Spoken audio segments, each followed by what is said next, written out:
آقا ببخشید. بله. آقا ماشینم خراب شده. بیا تو شال.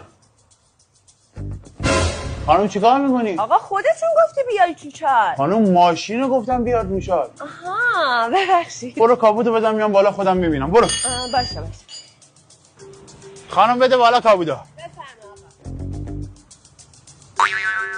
اون صندوق خانم کاپوتو بده بالا. ببخشید. خدا پولو به کیا میده بخورم.